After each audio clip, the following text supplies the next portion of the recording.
అమ్మ ఇంకా 8వ రోజు అమ్మవారు సరస్వతీదేవిగా అవతారంలోనే మరి అందరికీ కూడా దర్శనమిస్తూ ఉంటారు. ముఖ్యంగా ఈరోజు చిన్న పిల్లలకి సంబంధించి చదువు అంటే విద్యాబుద్ధులు కావచ్చు, ప్రసాదించడం కావచ్చు, మరి ఆ రోజు చిన్నపిల్లలు ఏ విధంగా పూజిస్తే అమ్మవారి కృప అనేది కలుగుతుంది, అలాగే అమ్మవారికి ఏ విధమైన నైవేద్యం పెట్టుకుంటే మంచిదంటారు?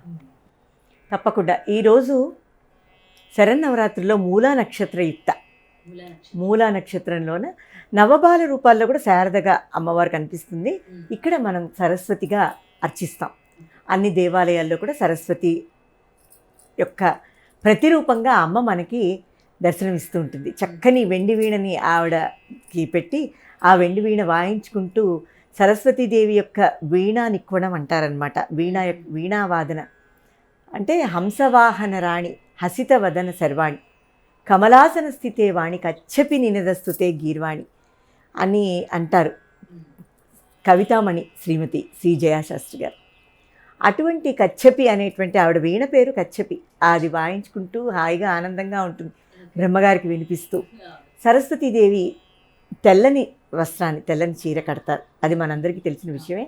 తెల్లని పూలతో అర్చిస్తాం. దద్దోజనం, కొబ్బరన్నం నివేదన చేస్తారు. కొంతమంది రవలడ్డు, కొబ్బరన్నం కూడా నివేదన చేస్తారు. అంటే ముఖ్యంగా నివేదన కూడా శ్వేతవర్ణంగా ఉంటుందన్నమాట. శ్వేత పుష్పం, శ్వేత వస్త్రం, శ్వేత నివేదనం అన్నీ తెలుపు.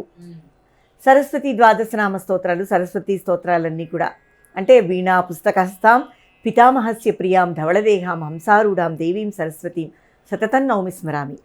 అలాగే సరస్వతీ నమస్తుభ్యం వరదే కామరూపిణీం విద్యారంభం కరిష్యామి సిద్ధిర్భవతు. పిల్లలకి ఈరోజు మూలా నక్షత్రంలో సరస్వతి పూజ చేయిస్తే విద్యాబుద్ధులు వస్తాయని పెద్దవాళ్ళు చెప్పేవారు. పూర్వం జాయింట్ ఫ్యామిలీస్ కదా, ఖచ్చితంగా బామ్మ తాత ఉండేవారు, అమ్మమ్మలు తాతలు ఉండేవారు, పెద్దనాన్న పెద్దమ్మలు, ఇలా కలిపిన వాటిలో పెద్దవాళ్ళందరూ కూడా పిల్లల్ని నిర్దేశిస్తూ పూజ చేయించి ఎవరో ఒకళ్ళు పెద్దవాళ్ళకి చక్కగా చీర అది పెట్టి పుస్తకాలు దానం చేయాలని ఇప్పుడు లేటెస్ట్గా ఉండేటువంటి యూట్యూబ్ మెటీరియల్లో చూస్తే అది అడ్వాన్స్డ్గా మరి పుస్తకాలు దానం వేయడం అనేది ఎక్కడుందో నాకు తెలియదు, అంటే నాకు తెలియదు. అక్షరాభ్యాసం అవి చేస్తారు, కొంతమంది అక్షరాభ్యాసం చేస్తారు. ఏదైనా ఒక విద్యని ప్రారంభించడానికి విజయదశమి నాడు ఎలా ముఖ్యమో ఈ మూలా నక్షత్రం కూడా ఇస్తే మంచిదే. అయ్యో ఇవన్నీ సరస్వతి ఇష్టమైనటువంటి విషయం కదా, అందుకని ఇవన్నీ కూడా చేస్తారు. సరస్వతీదేవి యొక్క పూజ చేయించడం వల్ల పిల్లలకి విద్యాబుద్ధులు, విద్యా కటాక్ష అంటే విద్య బాగా వస్తే ఆ కుటుంబం అభివృద్ధి చెందుతుంది కదా. అటువంటి చదువుల తల్లి సరస్వతిని చక్కగా బాగా కొలుచుకునేటువంటి సమయం అన్నమాట.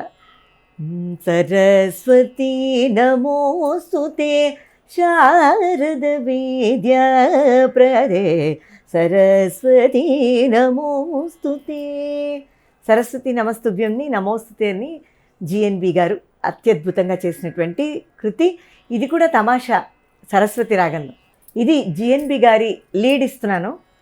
ఇది సరస్వతి నమస్తుభ్యం అనేటువంటి ట్యాగ్లైన్ తీసుకుని శ్లోకంలో జిఎన్బి గారు చేసినటువంటి అత్యద్భుతమైనటువంటి కృతి అన్నమాట. కరధృత వీణా పుస్తక వరమణిమాలాలంకృత. వీణా పుస్తకధారి అయ్యి మణిమాలని ఆవిడ పుస్తకహస్తము, జపహస్తము అవన్నీ. అలాగే నరహరిసుత విధి లాలిత అంటే బ్రహ్మచేత లాలింపబడి నవమణియుత కంబుగళే సురసేవిత పదయుగళే సుధాకార సమధవళే. చాలా అందంగా ఉంటుంది ఆవిడ, సుధాకార సమధవళే ఆ వర్ణంలో ఉందని చెప్తారు. మెరిసిపోతూ ఉంటుంది సరస్వతీదేవి. అటువంటి సరస్వతీదేవిని ఈరోజు మనం అమ్మలో చూసుకుంటాము. పరాకేల సరస్వతి మురారి సూత సతీమతి పరకేల సరస్వతి అంటారు. తిరుపతి ఆయన అన్నమాట. ఇటువంటి సరస్వతీదేవి పరాకేల, నీకు పరాకెందుకు, మురారి సుత అంటే విష్ణుమూర్తి యొక్క బొడ్డులోంచి బ్రహ్మ పుడతారు.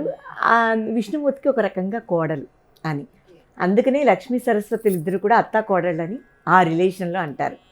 ఎక్కడ చదువు ఉంటే సరస్వతీదేవి యొక్క కటాక్షం ఉంటుందో వాళ్ళిద్దరూ అత్తా కోడలు కాదు, వాళ్ళిద్దరూ సఖులు.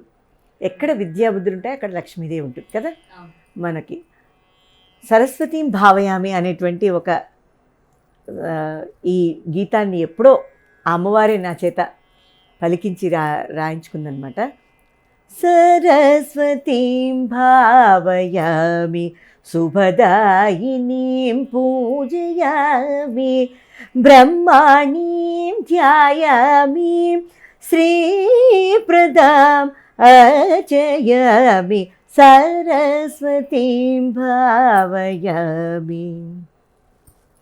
పుస్తకహస్తాయై పున్నాగపుష్పైః జపహస్తాయై జాజీకుసుమైః పద్మలోచనాయై కల్హారైః సౌగంధిన్యై సౌగంధికపుష్పైః సరే మా పద స అలా ఒక చిన్న చిట్టస్వరం కూడా.